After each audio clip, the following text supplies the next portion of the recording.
Pessoal, bom dia, né? Estamos voltando aqui, né? Mais uma nossas aulas de religião.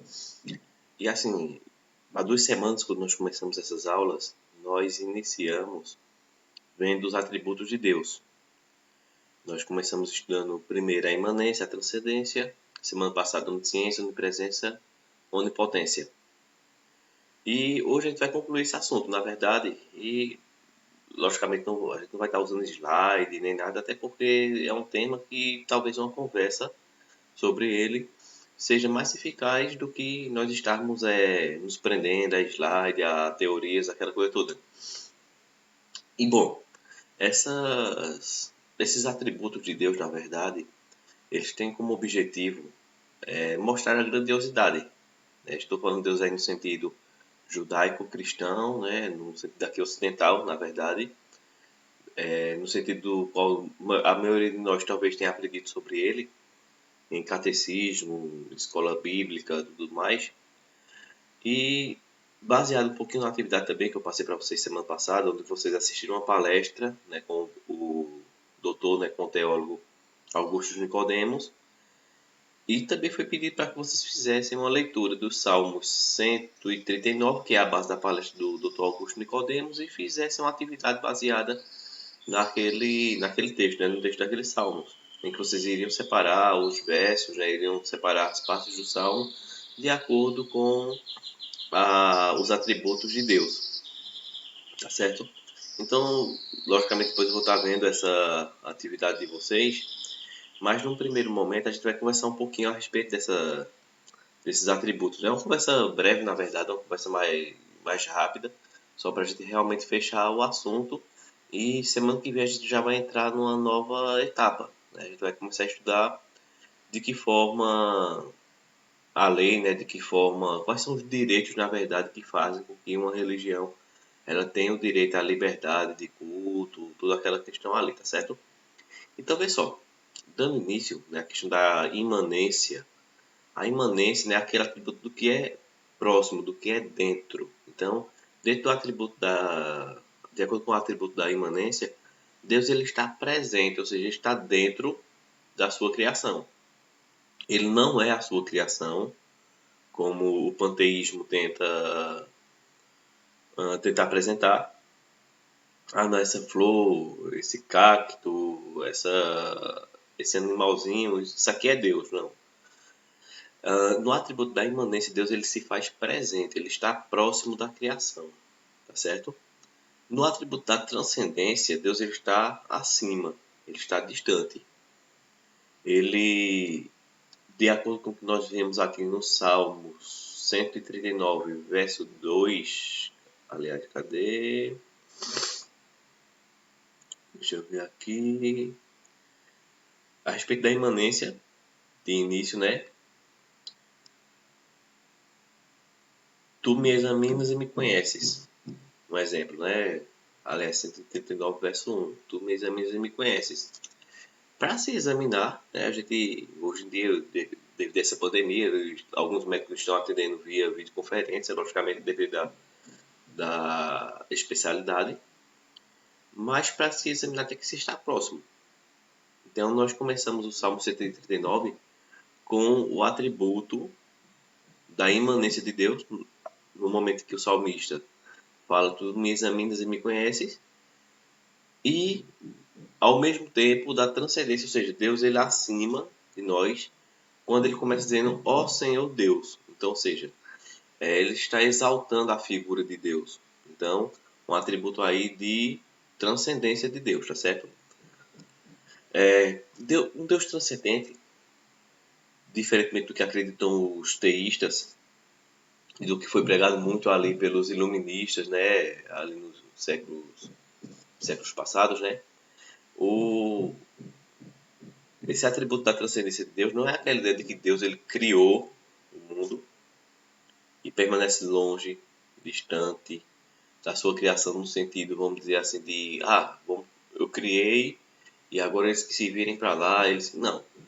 O que a cultura cristã prega é que, embora Deus ele seja transcendente, ou seja, embora Deus esteja acima de tudo, ele ao mesmo tempo está próximo, ou seja, ele é transcendente e é imanente. Ele não está longe, apenas nos observando, vendo as coisas acontecerem. Ah, não, vamos deixar lá, a pandemia está acontecendo, coisa e tal. Muita gente está pedindo ali ajuda e a gente não vai. Não é dessa forma. Ele está distante pelo fato do tamanho, assim, da capacidade, do poder que ele tem. Então, ele está acima da sua criação. Ele não é igual a nós. Opa, deixa eu igualar isso aqui. Pronto. Ele não é igual a nós.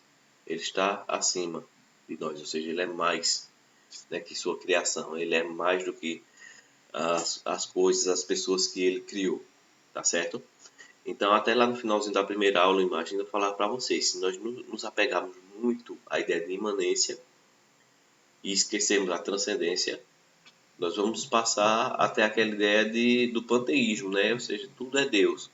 Se nós nos apegarmos muito à ideia de transcendência e esquecermos a imanência, então vamos achar que Deus ele criou o mundo, deu partida no relógio, deixou funcionando, está só observando as coisas acontecerem, tá certo? Com relação aos outros três atributos, onisciência, onipotência e onipresença, onisciência, ou seja, que Deus ele sabe tudo, né? Lá o salmista no verso 2, né? Salmo 39, verso 2, ele diz: sabes tudo o que eu faço e de longe ele está falando um pouquinho aí da transcendência, ó, conheces todos os meus pensamentos. Então, sabes tudo o que eu faço e de longe conheces todo o meu pensamento. Eu vou tentar abrir aqui na tela para vocês irem acompanhando esses salmos, acho que vai ser melhor. Deixa eu tentar aqui, tá certo? Se eu consigo abrir para vocês acompanharem, poderem acompanharem ele aí na tela de vocês, tá certo?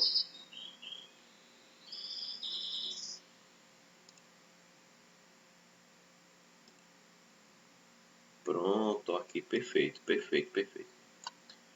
Deixa eu me dividir aqui com esse texto, vocês possam acompanhar. Pronto, perfeito.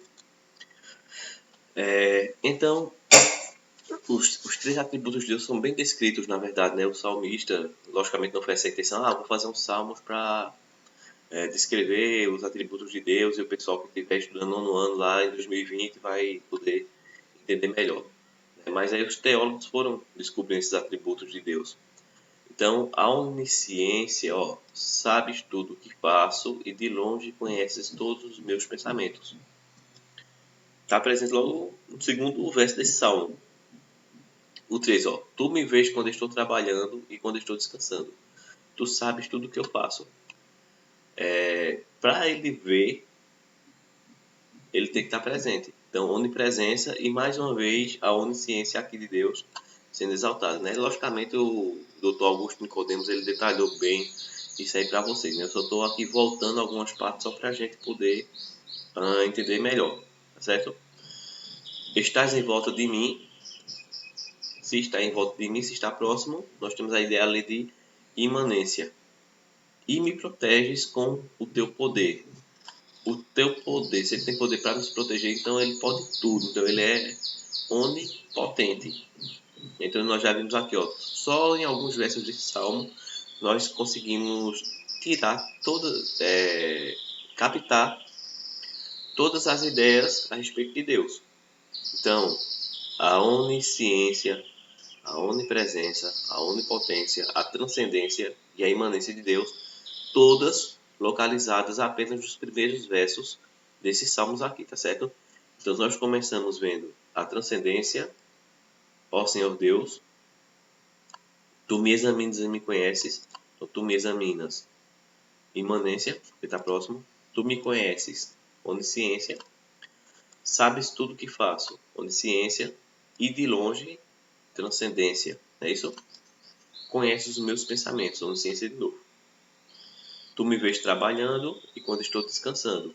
A ideia de onipresença de Deus, né? E ao mesmo tempo a imanência de Deus. Me proteges com o teu poder. Então aí a onipotência, né? Então a gente tem aí nesses salmos, o salmista foi detalhando para nós todos esses atributos de Deus, o que vai facilitar bastante nos nossos estudos, né, a respeito. Mais à frente, ó, eu acho interessante esse texto aqui. Aonde posso ir a fim de escapar do teu espírito? Para onde posso fugir de tua presença? Se eu subir ao céu, tu estás lá. Se descer ao mundo dos mortos, lá estás também. Ou seja, Deus estando em todos os lugares, né? Tanto a ideia de imanência, se eu subir ao céu, tu estás lá, transcendência. Se descer ao mundo dos mortos, né? Ou se vier à terra, se eu voar para o Oriente, ou se eu for viver nos lugares mais distantes do Ocidente, ou seja, ele vai estar. Então a ideia de imanência, ao mesmo tempo de onipresença de Deus. Eu acho interessante essa parte do texto, porque se nós recordarmos lá no livro de Gênesis, quando Adão e Eva provam do fruto proibido, eles se escondem da presença de Deus, tentam se esconder da presença de Deus. E quando Deus chega e pergunta a eles, por que vocês estão aí? Não, porque nós vimos que estava chegando e como estávamos nus, sentimos vergonha. Ou seja, eles tentaram se esconder da presença de Deus, e a Bíblia vai relatar vários momentos em que as pessoas, né, que os escolhidos por Deus, vão tentar se esconder da sua presença, né? Isso aconteceu, por exemplo, com Jonas, né, que tentou fugir para não pregar os ninivitas e assim por diante. Então, gente, eu não vou fazer, logicamente, a leitura dos Salmos todo, né? Eu só fiz destacar alguns versos para que vocês possam, né, para que nós possamos fechar nesse assunto da transcendência, imanência, onipotência, onisciência e onipresença de Deus. Deixa eu ver se tem mais algum texto, algum verso aqui para nós destacarmos. Verso 16, 139, 16. Tu me vistes antes de eu ter nascido, os dias que me destes para viver foram todos escritos no teu livro, quando ainda nenhum deles existia. Antes de ele nascer, nós vamos estar dizendo que antes de nascer, o próprio Deus já tinha até os dias que ele iria viver, né? Ou seja, aquela ideia bem determinista e tudo mais. Deus, como é difícil entender os teus pensamentos. Eles são tantos. Se eu os contasse, seriam mais do que os grãos de areia quando acordo. Os grãos de areia, desculpa. Quando acorda, ainda estou contigo. Observa aí que essas ideias, né, que nós estudamos, esses 5 atributos, né, 5 características que são atribuídas a Deus, são altamente presentes aí nesse texto, né, nesses salmos aí que são atribuídos a Davi, tá certo? E aí, no final, ele termina, ó Deus, examina-me e conhece o meu coração. Prova e conhece o meu pensamento. Vê se há em mim algum pecado e guia-me pelo caminho eterno. Ou seja, Deus, ele podendo, inclusive, até modificar as coisas ali que estavam sendo necessárias, né, para que Davi, né, para que o salmista se tornasse uma nova pessoa. Então, assim, gente, em geral, né, o meu objetivo hoje foi fazer esse fechamento.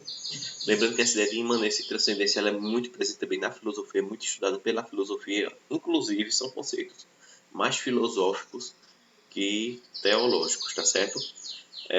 Para a gente finalizar, certo? Vocês vão lá no Classroom, vai ter a orientação de uma atividade para vocês. Vocês vão ter que fazer uma análise de uma letra de uma música, certo? Uma música de Raul Seixas. Professor, religião, Raul Seixas tem tudo a ver, tá certo? Vocês vão ver que tem uma forte presença religiosa também nas letras dele. E eu fico aguardando vocês em caso de dúvida. Caso contrário, nós nos vemos na nossa próxima aula, tá ok? Então, até lá!